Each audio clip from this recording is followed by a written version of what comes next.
Hello from the blue wall. It is me. What's up?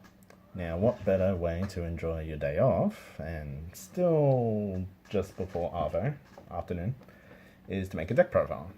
So, Miyagi Academy just came out. Everyone's getting support for the new decks, and if not, you're also building Narukami or Mubatama. You're probably looking at more ideas. So, we all know about golds and the new Azel support. Raven-haired Azel, great person. Love to have a coffee with him. But unfortunately, it's not about Azel today. What this deck profile is all about is going to be a more budget variant. So you're probably well, if you are aware of the Paladin build, which was having a lot of success with the first wave of golds, this one is going to be about this shiny boy, Garmor. So Garmor, he has a few interesting abilities, and they're not bad overall. He conflicts with the Azel build, but we'll go over that. First ability, Vanguard only. If your hand has one or less cards, all your rear guards cannot be attacked and cannot be retired from opponent card effects. So what that means is that with Axel getting more popularity, the easiest hard counter to Axel is kill their rear guards. Once they run out of resource, they run out of momentum, they can't keep the tempo up. This nullifies that. So you keep your rear guards, they are forced to attack your vanguard, so you can budget your resources a lot better, makes triggers a lot more, I guess, potent, because they couldn't nullify attacks. And the main one is cannot be retired. So with the support of Royals, with Blasters, Shadow Paladin getting more support pretty soon, Kagura in the future, those retire effects will really cripple you, and this makes it null. Now, it doesn't stop bind, so with Narukami out, they have a lot of bind effects that unfortunately is not stopped. Link Joker is all about binding as well. That support is coming out very soon, so it won't stop that. So that's unfortunate, but that's okay. What this is meant to curb is just the other cards right now and some support coming soon. So really great. Now, his other ability is Vanguard only. When placed, CB1, look at the top 3 of your deck. Call 1 card to rear, put the rest on the bottom in any order, and 6 units get plus 3k. So he creates a lot of pressure for a full field. You probably won't have stuff on like rear, like back rear support. It's probably going to be more on support on Axel circles, and it also includes himself, so you can choose himself for the 3k. So he'll be able to hit over numbers and force a guard. So it's a very particular style of play, which we'll go over. And sort of the idea of the deck as well. So, grade 3 lineup. We'll start from grade 3, go down. Sacrament. So, arguably the best grade 3 gold paladin has, just in general, plays from hand, Soul Blast 1, draw a card, and then call a card from hand to rear. So he's your combo starter / enabler. It's also got an Excel circle, so if you misride, if you can't ride Garmor, you can ride Sagramor and still get your Excel circle for more pressure. Really great, solid, efficient card. I would run 3, but the way that I've built this deck, I kind of need the other ones in my lineup, but we'll go over why. Next is probably the MVP from the previous budget build, Monk / Dragon.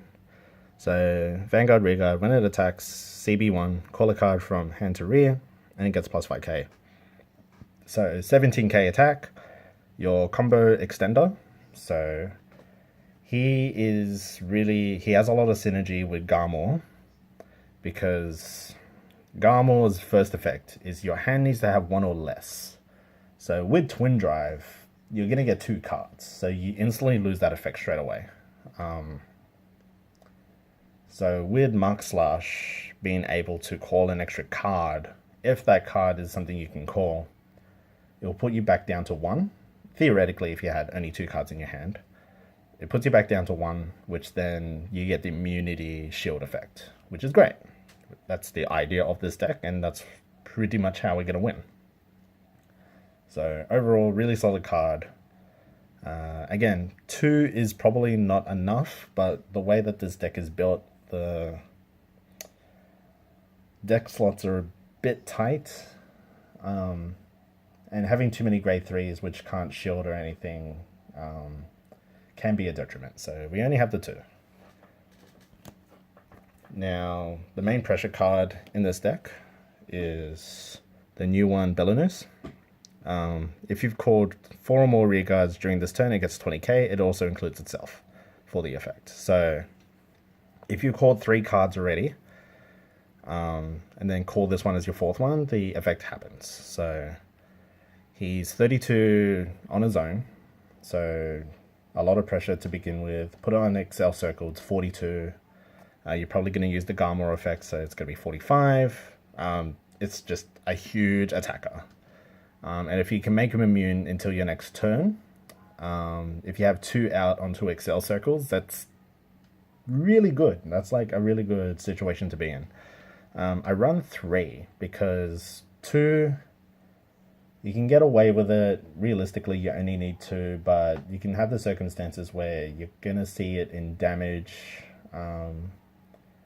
and you really want to try still keep that pressure up, because 40, like, if your opponent has multiple triggers during damage, your other cards are going to lose a lot of power and effect. So you want to be able to still hit, because if you can't hit, well, you can't attack, and that's not good. So, going on to grade 2, we have... See, grade 2 is a little bit hard, because a lot of the grade 2 support is Azel, which this isn't an Azel deck, and because of premium, those Azel cards are really expensive. So we are running 4 copies of Vivian. So when placed, CB, SB, 1, look at the top 3 of your deck, call a card to rear, put rest on bottom in any order, Vivian gets 3k. So optimal ride target in this deck, because all the other grade 2s we're running is rear guard only. Gets another card onto the field for free, and hits 12k on its own. So if you're going second or first? Well, it depends, depending on the situation. You can still hit Protect and Excel grade 3s, which is good. If you have it on an Excel circle, it'll be 22, so that's even better. It also is a combo extender, because you can just use the resource to get it out.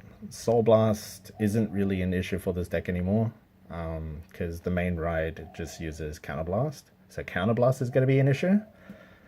If you didn't want to run Vivian, or you can't get access to it, another solid grade 2 which does the exact same thing is the new card Atheist.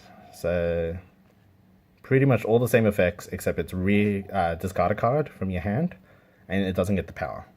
So great alternative. I don't like this card, because although you want to keep to a small hand size with Garmor, in the early game you don't want to run out of too much cards to begin with, because if you don't trigger check that well into more resources, then you're gonna run out of tempo, and this is a very tempo heavy deck. You want to keep the pressure on. So Vivian is more consistent, a little bit more expensive, but definitely worth it in the long run, in my opinion. And I lied, Vivian's also a triple R, so we run two triple Rs in the deck, but Vivian's not expensive anyway, so that's whatever. Now, this is probably the more expensive part, or harder to come by part, which I'll explain why. We run 3 copies of the new support card, Gressanius. So if a rear card was called via card ability during this turn, it gets 5k. So 14k base attacker, hits force on its own, great card, put on Excel Circle 24 on its own, really solid. He's going to be your next pressure card. Now, he is really cheap as well, so ideal. But a much better card, which if you have access to it, I would definitely suggest running, is the promo from the sneak peek Gold Beast Rampage Turtle. So rear guard effect, during the battle that it attacked, if you have more rear guards than your opponent, if your opponent would call guardians from his or her hand, it has to call 2 or more. So it's Musashi from Murakumo. Your opponent will have to burn hand to block this. Although it's only an 8k base, you would put it on Axel. That's probably ideal. It'll be 18k base. And Garmor's ability gives it an extra 3k, so 21. 21's a pretty awkward number. Not so much for force, but definitely for excel and protect. This is your second pressure ability, and if you don't have your grade 3s, it's a grade 2, so you can intercept with it. It gives you more protection as well. So if you can't get access to these, you will run 4 of Gracianius, and then your other grade 2s. Again, it's not an Azel deck, so you wouldn't want to have... like, Bowmaids is a really solid card, but it's expensive. It's like $10. You would run Taunus. Now, it's a bit harder because you generate a lot of soul and don't have ways to get rid of the soul easily. But it's a really solid card as well, because the power that he gets is continuous. So 1 card in soul is +3, no cards in soul is +8. You're probably not going to get the +8, but sitting on a 12k base, an unboosted grade 2 isn't going to hit it. So it will stay on the field, and still a really solid card. If you manage to blow through your soul easily, or you add different cards for your deck that can go through the soul, this becomes a lot more valuable. So he's your alternative grade 2 if you can't get the promos. I like it a lot, but I wouldn't run it in my current iteration of the deck. Now, self-explanatory grade 1, it's probably your best grade 1 overall, which is Dindre. When plays via card ability, Soul Blast 1, draw a card, and countercharge gets 3k. So, or countercharge get 3k. It's 1 effect only, and you don't get the 3k from the draw effect. Duh. So, your main way to keep your counterblast resource to continue doing Garmor effects. In your early game, it is going to be your draw card effect to get cards in hand, to set up your field, to get the Garmor ability off easily. And you also go through you can also go through your soul as well. So it would help out Taunus if you decide to go with Taunus. Really solid card. Definitely 4 of, because you need countercharge, because this deck is very counterblast heavy. Now, I am running this one. I probably suggest running a different grade 1, but I just want to try it out first. 4 of Haugen. Now, the reason why I'm running Haugen is Vanguard rear card effect. When your Vanguard attack hits, look at the top card of your deck, and you may call a card with the grade less than or equal to among them to your other rear, and if you did, retire Haugen. So what Haugen does, it gives you a lot of valuable information and creates pseudo pressure. So pseudo pressure being in the fact that it forces your opponent to think, oh, okay, if you're on, say you're on grade 3 and the Vanguard attack were to hit, you'll get the plus, and that's not ideal for the player, your opponent, sorry. And it also gives you valuable information through the scry effect, because if you can't call it, you know what's going to come up next. So if you know you've got a trigger coming up, you can easily take the attack, get the trigger effect. It's a great offensive and defensive option. The other grade 1 you would run in its place, which is probably the more better card in my opinion. But I like the information that Haugen gives you, is Bold Sparrow. So when your other rearguard is placed into the same column as this unit via an ability, so you can't just do it from hand, it needs to be from an ability, this unit gets 5k. So 13k booster, creates more pressure, creates more power for your opponent to guard against. The other grade 1, that's really good. So if you weren't wanting to run Haugen, I would run Bold Sparrow. Reason why I don't run Gareth is because it's Counterblast, which you need your Counterblast, so not suggested. You can if you want, but again, not suggested. Now, your second engine to keep up advantage is going to be Brenius. So rearguard, when your grade 3 or greater Vanguard is placed, put this into soul, draw a card, call a card. So gives you more soul for Vivian and Sagramore effects. Goes through your deck faster, so gets you to the key pieces you need to start the aggression. And overall, just a solid card. It's probably your last optimal grade 1 that you would have, because the other grade 1 lineups isn't all that great. And like I mentioned, Gareth requires Counterblast, so this is your last resource card. Really like him. Great for this particular iteration. Now, triggers are the last thing. Now, this is just my personal preference. I would probably suggest some other ones, but I think this is just better. PGs, you have to run PGs in this current situation of the game. It's way too valuable, and it's draw. Like, you're going to be burning through your hand in the early game, and you want to be able to still have resources till the later game, where you reach the point where you can just survive on 1 card or 2 cards. So yeah, have to run them. I would love to run just full offense, but unfortunately that's not going to be possible. So heals, 20k shield, self-explanatory.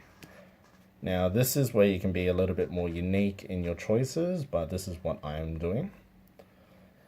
I'm doing 8 fronts. So 8 fronts. So the reason for 8 fronts is you're going to have a full field at all times. That's pretty much ideal, and you probably only get attack with Garmor 1 first, because you want to be able to keep to the low hand size so his effects goes through. So with the front effects, if you get double front, especially with your grade 3 of Belinus, plus 20k, plus 20k, if it's on Excel Circle, it's 62k. Nuts. Absolutely nutty. And even better, if you've got the turtle, whoa. It's a 38k attacker, which they need 2 cards to call. Insane. Now, it does lose to protect, mostly just because they can just PG it, especially against Angel Feather. Angel Feather will PG multiple times because they can just superior ride, protect markers. So that's where you would probably want to run crits or random crits. It's just, I'm not doing it now only just because they're not as valuable in this particular iteration, because you're looking to forcefully attack with everything. And having that 1 extra crit may not make the difference. Whereas having so like getting 1 crit versus against 5 of your cards getting 10k, it's hard. It's a really hard thing to say. So if you want to go 6-2, 6-2 is ideal. Catches opponents off guard, really solid, especially for like a best out of 3 situation. And if you have to, there's nothing wrong with running draws, because if your deck isn't getting to where it needs to be, getting those extra draw triggers will help you get to the pieces that you need faster, so you can empty out your hand, and then just go ham from there. So there's no detriment to it. Choice is yours. Choice is based on the meta that you're in. It's really situational. But for me personally, I think the fronts are more valuable. And obviously, your starter, Krif, draw a card when Rotobon. Self-explanatory. Unfortunately, you can't run the premium one. That would be cool if you could, but again, you can't. And Excel circles. My Azel ones are currently hidden, so here's the other ones. Holy crap, I forgot his name. I'm so sorry. But yeah, Excel circles. So that's it. It's not as informative as I would like it to be, but that's the general gist of it. You want to be able to, during your turn, get as many attacks out as possible and empty out your hand as much as you can through Garmor, so when it's your opponent's turn, they can't attack your rear guards, and you can do it all over again. And you can do that through all the other on-play abilities, like I mentioned. So I think it's going to be a lot of fun. It sounds great on paper. Will it work in practice? Maybe. I've heard situations where people are getting success out of it. Definitely a much cheaper deck, so great for a budget build if you don't have a lot of cash to throw around. Yeah, definitely an upgrade from the Paladin build.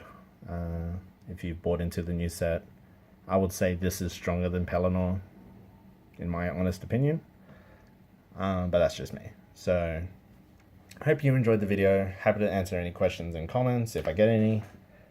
And yeah, hope you guys enjoyed. So take care, have fun, and see you later.